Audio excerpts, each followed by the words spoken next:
चलिए, good morning third year maths. आपके जो है हम लोग पेपर 1 में आज स्टार्ट कर रहे हैं ये नया यूनिट, आपका यूनिट 2।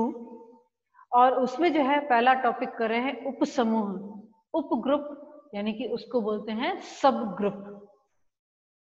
अब देखिए कि मैं कहूं कि ग्रुप के अंदर ग्रुप, तो वो उसका क्या हो जाता है, सब ग्रुप। किस तरह से, तो एक जो है यहाँ पे मैं आपको डायग्राम जो है बताती हूँ। ये जो है आप दिमाग में जरूर रखना, क्योंकि हमेशा जो है क्या होता है कि बच्चे जो है सब ग्रुप का कॉन्सेप्ट जो है वो अच्छी तरह से नहीं समझ पाते हैं। क्यों? क्योंकि यहाँ पे जो है एक ग्रुप है, ठीक है, ये है जी, एक ग्रुप, और उसका एक उपसमुच्चय। अब उपसमुच्चय का मतलब क्या है कि उस ग्रुप के ही अवयव, एक उपसमुच्चय जो है वो इस तरह से बनता है, जिसको हम लोग नाम देते हैं, कुछ भी एच भी दे सकते हैं आप, के भी दे सकते हो, ठीक है, कुछ भी नाम दे सकते हो। ये अवयव तो सारे कौन से होते हैं, इसके जी के ही होते हैं, ठीक है, जी के ही होते हैं। लेकिन क्या होता है कि जब मैंने इन अवयवों को इकट्ठा किया, जो जी के ही है, ठीक है, जो जी के ही अवयव है, उनके इस कुछ अवयवों को मैंने इकट्ठा किया, तो मुझे पता चला कि ये अवयव जो है साचर्यता के गुणधर्म का पालन करते हैं, यानी जीवन इसमें सत्य है। फिर मुझे पता चला कि इसमें जो है एक तत्समक जो है ई भी है, यानी G2 भी है इसके अंदर। फिर यहाँ पे जो है, यहाँ पे कोई ए है, ठीक है, अगर कोई ए अवयव है तो उसका इनवर्स भी यहाँ पे है, यानी यहाँ पे G3 भी जो है वो मिलता है हमें, ठीक है, यानी कि सत्य होता है, G3 भी यहाँ पे सत्य होता है। फिर अगर संक्रिया की बात की, इसकी जो संक्रिया है, कौन सी, द्विआधारी संक्रिया, जो द्विआधारी संक्रिया इसके लिए जो है अप्लाई होती है, वो इसके लिए भी होती है, इन अवयवों के लिए भी होती है। अब देखिए ये सारे बाहर के, ये सारे जो है जी के अवयव है, उसमें से जो है कुछ अवयव मैंने उठा लिए।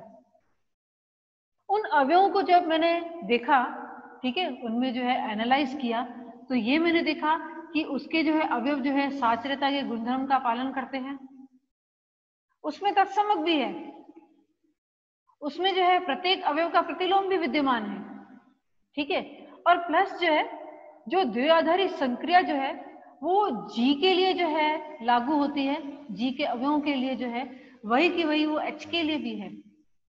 लेकिन ये एच यानी कि क्या होगा, एच जो है एक अपने आप में ग्रुप बन गया, एच ग्रुप बन गया ना। लेकिन ये एच जो है वो क्या है, वो किससे बना है, जी के अवयवों से बना है, यानी एच जो है वो क्या है, जी का उपसमुच्चय है। इस वजह से इसको तो ग्रुप कहेंगे,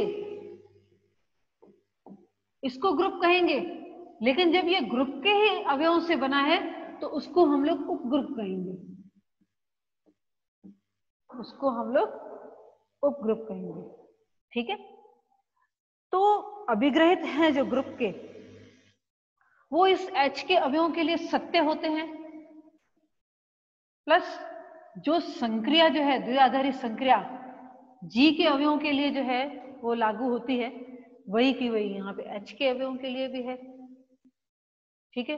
तो इन सबको मिला के जो है H जो है अपने आप में ग्रुप बनता है, लेकिन H जो है वह क्या है, G का उपसमुच्चय है, इस वजह से उसको क्या कहेंगे, ये उपग्रुप कहेंगे, ठीक है, उपग्रुप कहेंगे।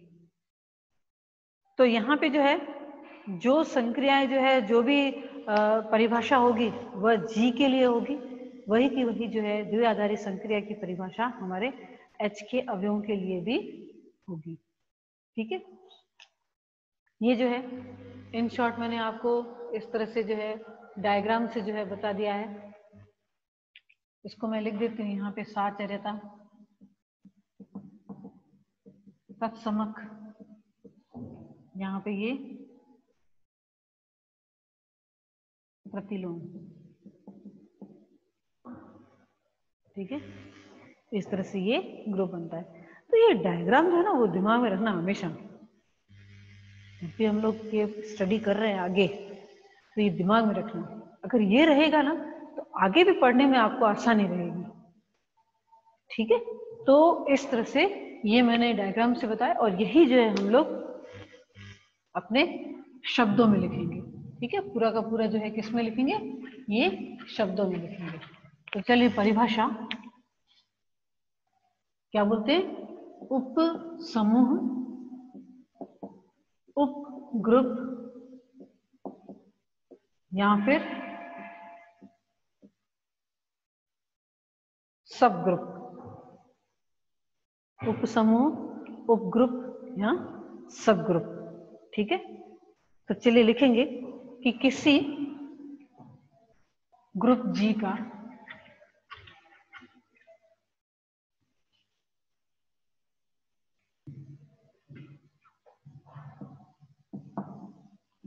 किसी ग्रुप जी का एक अरिक्त उपसमुच्चय, अरिक्त उपसमुच्चय H जी का उपसमूह, दोनों लिखती हूं, उपग्रुप कहलाता है यदि पहला H जी की संक्रिया के लिए, जी की संक्रिया के लिए समर्थ हो। चलिए, ये एक तो ये लिखा कि समर्थ हो, दूसरा हम लोग ये भी कह सकते हैं कि H में भी जो है वह संक्रिया जो क्या है, एक द्वे आधारी संक्रिया है, समर्थ हो। दैट इज, अगर A और B दो अवयव H के हैं तो उनके मध्य अगर संक्रिया होती है, देखिए संक्रिया कोई भी होगी, यहाँ पे स्टार भी लगा सकते हो आप, लेकिन यहाँ पे मैं कुछ भी नहीं लगाती हूँ, डॉट वगैरह कुछ भी नहीं लगाती हूँ, तो ये मान के चलूंगी कि यहाँ पे कोई ना कोई ऐसी संक्रिया होगी जो कुछ परिभाषा जिसकी होगी, तो वो क्या होगा, दोनों की संक्रिया होने के बाद जो अवयव हमें प्राप्त होगा वह अवयव भी कौन सा होगा, H का ही होगा। ठीक है, दूसरा क्या होगा, H ग्रुप जी की संक्रिया के लिए एक ग्रुप है। अब ये ग्रुप जो है नाम दे दिया, यानी इसमें G1 भी आ गया, G2 भी आ गया और G3 भी आ गया। अब कौन कौन से आप जानते हैं, G1 साचर्यता, G2 तत्समक अवयव का अस्तित्व, G3 प्रतिलोम अवयव का अस्तित्व। ठीक है, तो वहां पे जो है मैंने आपको डायग्राम से बोला था कि ये देखिए किस तरह से जो ग्रुप बनता है, और यहाँ पे उसी को ही मैं यहाँ पे शब्दों में लिख रही हूँ। ठीक है, उसी को मैं यहाँ पे शब्दों में लिख रही हूँ। तो H जो है वैसे देखा जाए तो अपने आप में एक ग्रुप ही होता है, लेकिन जबकि वह G का उपसमुच्चय है तो उसको ग्रुप नहीं कहेंगे, उपग्रुप कहेंगे। ठीक है, अब देखिए उपसमुच्चय की जब बात आती है तो किसी भी समुच्चय के जो है दो उपसमुच्चय तो होते ही होते हैं, उसके अलावा दूसरे भी होते हैं। एक तो G स्वयं जो है उसका उपसमुच्चय होता है, और एक जो है अरिक्त समुच्चय। ठीक है, अरिक्त समुच्चय जो है उसका उपसमुच्चय होता है। लेकिन यहाँ पे जो है अरिक्त जो है उपसमुच्चय, सॉरी रिक्त समुच्चय उसका उपसमुच्चय होता है, अरिक्त नहीं, रिक्त समुच्चय बोलते हैं। अगर A कोई भी समुच्चय है तो A जो है स्वयं का उपसमुच्चय होता है, और एक रिक्त समुच्चय जो है इसका उपसमुच्चय होता है। ये हम लोग जानते ही हैं। ठीक है, समुच्चय में हमने पढ़ा भी है। अब G के लिए जो है क्या लेना है, अरिक्त लेना है। ठीक है, अरिक्त लेना है। तो G के जो है दो उपसमुच्चय बनते हैं, एक तो G स्वयं, ठीक है, फिर जो है अगर तत्समक अवयव को एक समुच्चय में रखूं, यानी सिंगलटन सेट E, यानी तत्समक अवयव को अगर मैं एक समुच्चय में रखूं तो वो तत्समक अवयव जो है वह स्वयं भी एक अपने आप में जो है ग्रुप बनता है, ठीक है, ग्रुप बनता है। तो वो भी जो है क्या होगा, जी का उपग्रुप होगा। तो चलिए अब जो है हम लोग परिभाषा करते हैं। देखिए कंपटीशन के जो है एग्जाम के पॉइंट ऑफ व्यू से जो है ये इंपॉर्टेंट भी हो जाता है। बोलते हैं उचित एवं विषम। देखिए ये भी बोलते हैं उचित एवं विषम। विषम को जो है बोलते हैं निरर्थक या तुच्छ, जिसकी कोई वैल्यू नहीं, ठीक है, निरर्थक तुच्छ उपग्रुप।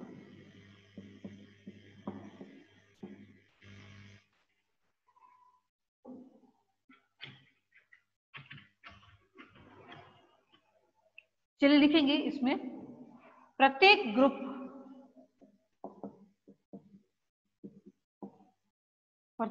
ग्रुप जी के कम से कम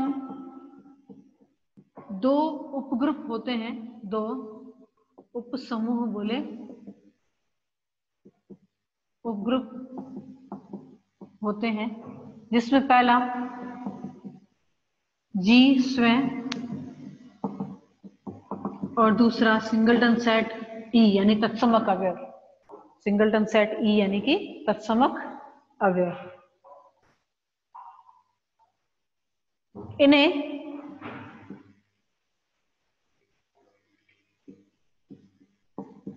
विषम उपग्रुप कहते हैं। इन्हें विषम उपग्रुप कहते हैं, यानी कि इम्प्रॉपर सबग्रुप। क्या बोलते हैं, विषम यानी कि इम्प्रॉपर सबग्रुप कहते हैं। इसके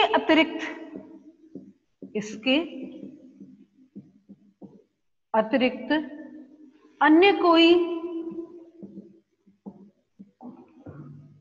उपसमूह उचित उपसमूह कहलाता है।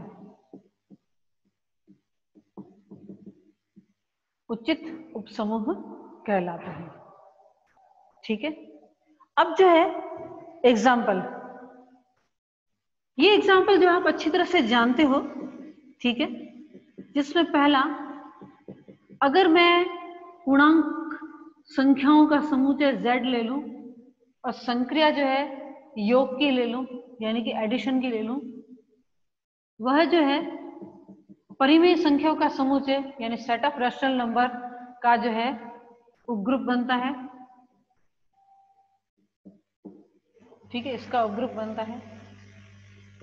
दूसरा, इन्हीं परिमेय संख्याओं को अगर मैं ले लूं और संक्रिया वही योग रखूं तो ये जो है वास्तविक संख्याओं का उपग्रुप बनता है, ठीक है, वास्तविक संख्याओं का उपग्रुप बनता है। इसमें जो है समपूर्णांकों का समुच्चय ले लो, समपूर्णांकों का समुच्चय जो है z प्लस का एक उपग्रुप है, लेकिन विषम नहीं बनता है, ठीक है। विषम पूर्णांकों का जो समुच्चय जो है वो इसका उपग्रुप नहीं बनेगा, क्योंकि इसके अंदर जो है आपके तत्समक नहीं आएगा। और अगर एक उदाहरण लूं मैं, जैसे 1 iota minus iota 1 omega square गुणन के लिए, ठीक है, संक्रिया कौन सी यहाँ पे, गुणन के लिए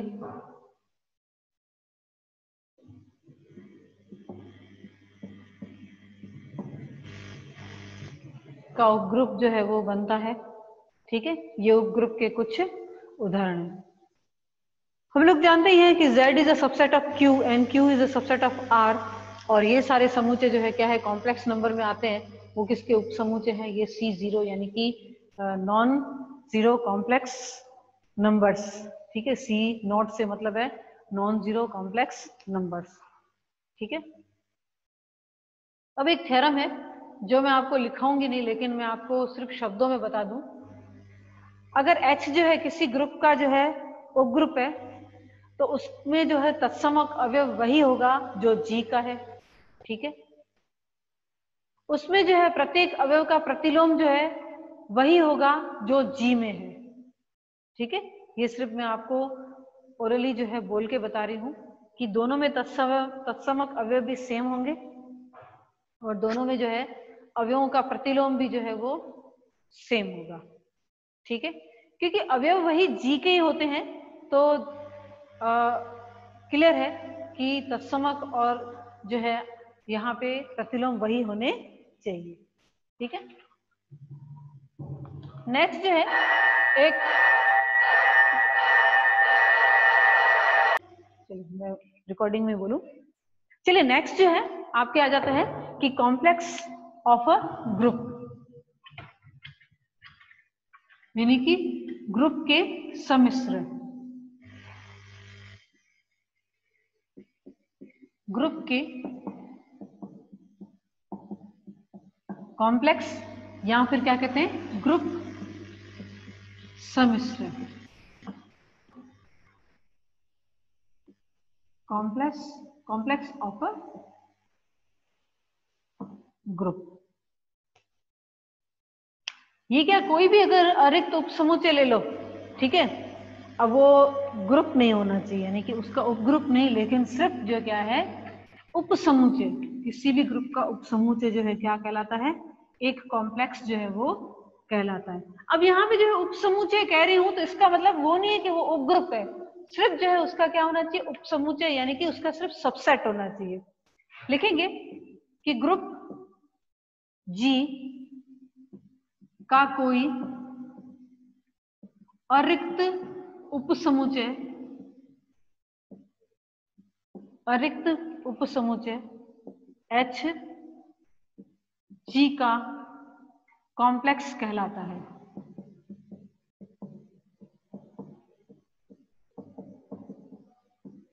अब ये भी कॉम्प्लेक्स हो गया ना कि वो उपग्रुप नहीं है, सिर्फ जो है उसका अरिक्त उपसमुच्चय है। हो सकता है कि ऐसे उपसमुच्चय बनेंगे जो अपने आप में जो ग्रुप नहीं होंगे, तो उनको हम लोग उपग्रुप नहीं कहेंगे, उपग्रुप नहीं कहेंगे, क्या कहेंगे उसको, ये कॉम्प्लेक्स कहेंगे। अब इसके भी जो है बोलते हैं कि यदि H तथा K किसी ग्रुप G के,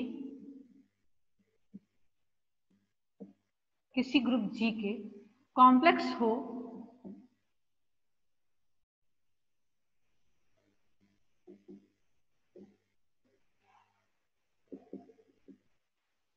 कॉम्प्लेक्स हो, तो कॉम्प्लेक्स का जो है गुणन, ठीक है, और दूसरा किसी भी कॉम्प्लेक्स का प्रतिलोम। ठीक, तो कॉम्प्लेक्स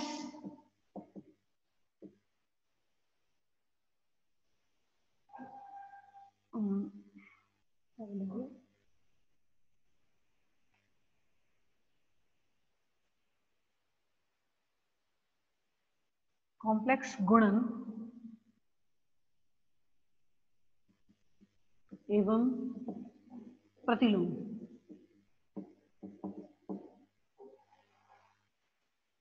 निम्न प्रकार परिभाषित किए जाते हैं। चलिए गुणन किस तरह से, पहले गुणन लिखते हैं, H के, देखिए दो समुच्चयों का गुणन, उसके अवयव जो है वो इस प्रकार के होंगे कि पहला अवयव पहले समुच्चय का, दूसरा अवयव दूसरे समुच्चय का। ठीक है, पहला अवयव पहले समुच्चय का और दूसरा अवयव दूसरे समुच्चय का। और अगर इसका इस तरह से प्रतिलोम, तो क्या होगा, ये इसका प्रतिलोम, और वो अवयव जो है किसमें होना चाहिए, H के अवयव का जो है जितने भी प्रतिलोम मिलेंगे, ठीक है, उनका समुच्चय होगा H इनवर्स।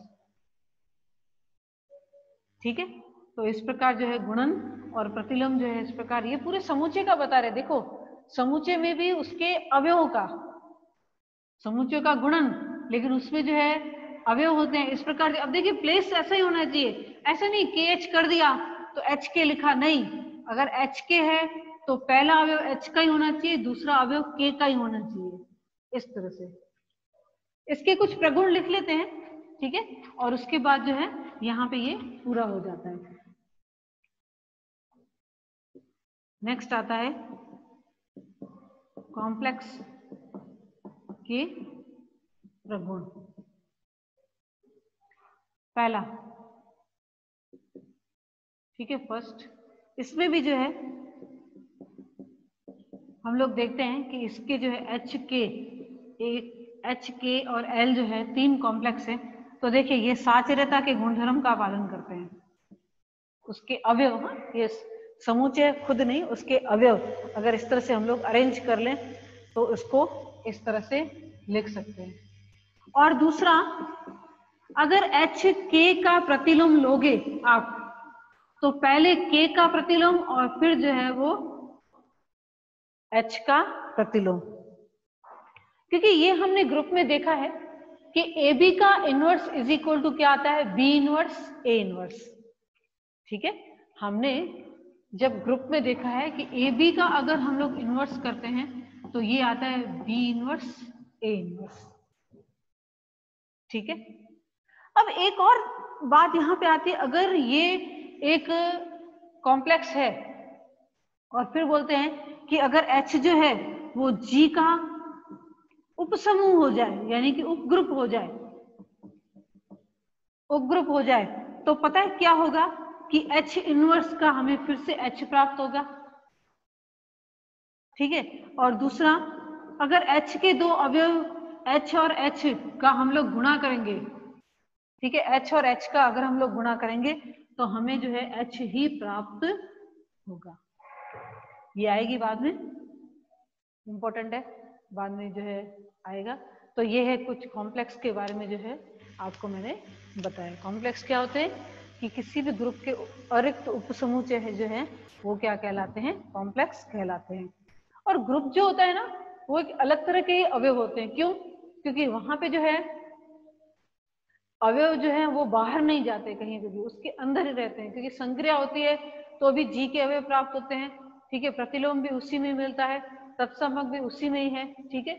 तो यहाँ पे जो है कुछ अवयव जो है कुछ अलग प्रकार के ही होते हैं, तभी जो है उसको हम ग्रुप कहते हैं, ठीक है।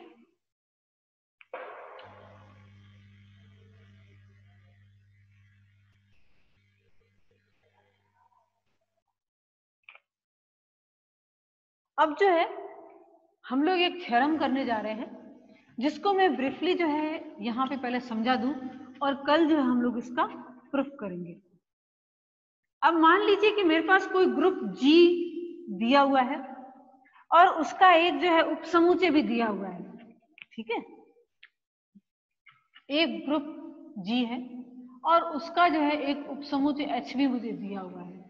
अब मुझे कहते हैं कि आप जो है ये बताओ कि ये जो H जो है इसका उपग्रुप है कि नहीं। तो आप क्या चेक करोगे? सबसे पहले जो है इसकी जो संक्रिया है, संक्रिया के लिए H जो है वो समर्थ है, संक्रिया की समर्थता सिद्ध करोगे पहले, यानी जो द्विआधारी संक्रिया G के लिए लागू होती है वो H के लिए होती है कि नहीं होती है। फिर H में जो है क्या होता है, G1, G2 और G3 सत्य है, यानी कि साचर्यता है उसके अंदर, यानी संक्रिया जो है सहचारी है। अगर हमने बता दी है कि ये जो है संक्रिया के लिए समर्थ है, यानी जो संक्रिया H में द्विआधारी, जो G में द्विआधारी संक्रिया है वही की वही संक्रिया जो है हमारे H में जो है द्विआधारी है। उसके साथ जो है हमें बताना है कि तीनों अभिग्रहित यानी तीनों एक्सियम्स जो हैं, यानी G1 यानी सहचार्यता, G2 यानी कि तत्समक अवयव का अस्तित्व और G3 यानी प्रतिलोम का अवयव, वो भी इसमें सत्य होता है कि नहीं, ठीक है। ये सारी चीजें बतानी पड़ेगी, यानी प्रोसीजर क्या होगा, बहुत लंबा हो जाएगा। लेकिन यहाँ पे एक थ्योरम है, वो क्या कहता है कि अगर किसी भी उपसमुच्चय G के उपसमुच्चय को सिद्ध करना है, ठीक है, सिद्ध करना है कि वह जो है सब ग्रुप है, यानी कि उपग्रुप है। तो उसके लिए क्या करना होगा कि पहले जो है इसमें से दो अवयव ले लो, जैसे ए और बी जो है दो अवयव ले लो। अब बी जो है वो क्या है, जी का ही अवयव है। बी क्या होता है, जी का ही अवयव है। तो एक बी इनवर्स भी यहाँ पे होगा ही होगा ना, अवयव बी इनवर्स भी होगा ही होगा। फिर इस ए और इस बी इनवर्स का, ए और बी इनवर्स का गुणन करो, यानी इनके बीच में जो है संक्रिया कराओ, ए और बी इनवर्स के बीच में संक्रिया कराओ। फिर आप चेक करो कि जो अवयव हमें प्राप्त होता है वह H का ही है, तो चलिए वो H का ही है। अगर इतना सा हम लोग सिद्ध कर लेते हैं कि दो अवयव है, एक A है और एक B है, ठीक है, H के अवयव है, और एक अवयव सेम वही A लेकिन दूसरे अवयव का प्रतिलोम, इन दोनों का गुणन, गुणन यानी कि दोनों के बीच में संक्रिया, गुणन का मतलब मेरा यहाँ पे है संक्रिया, ठीक है। वो करने के बाद जो है यहाँ पे जो है जो अवयव प्राप्त होता है वह H का ही होता है। हाँ ठीक है, वो H का ही प्राप्त होता है। अगर इतनी से जो है हम स्टेटमेंट सिद्ध कर लेते हैं तो H जो है क्या बन जाता है, H बन जाता है उपग्रुप। यानी पूरा जो है G1, G2, G3 या समर्थता वगैरह बताने की कोई जरूरत नहीं है यहाँ पे, बस आप इतना बता दो कि ये जो है स्टेटमेंट सिद्ध सत्य है H के अवयवों के लिए, तो यानी H जो है मेरा क्या है, उपग्रुप है। यानी A और दूसरे अवयव का B, दूसरे अवयव का प्रतिलोम, उन दोनों का गुणन किस में होना चाहिए, इस H में। किस में होना चाहिए, H में। तो मैं क्या कहूंगी, H मेरा क्या है, G का उपग्रुप है, यानी कि उपसमुच्चय है, यानी कि सब ग्रुप है, ठीक है। तो इसमें जो है हम लोग जब भी अगर कोई दिया हुआ होगा तो पूरा हम लोग सिद्ध नहीं करेंगे, सिर्फ ये वाली स्टेटमेंट जो है, जो हमारा कथन जो है, इसी को ही हम लोग सिद्ध करेंगे और हम लोग कह देंगे कि जो दिया हुआ समुच्चय है वह जो है उपग्रुप है, ठीक है। बाकी जो है इसका जो थ्योरम है वो हम लोग जो है नेक्स्ट क्लास में करेंगे।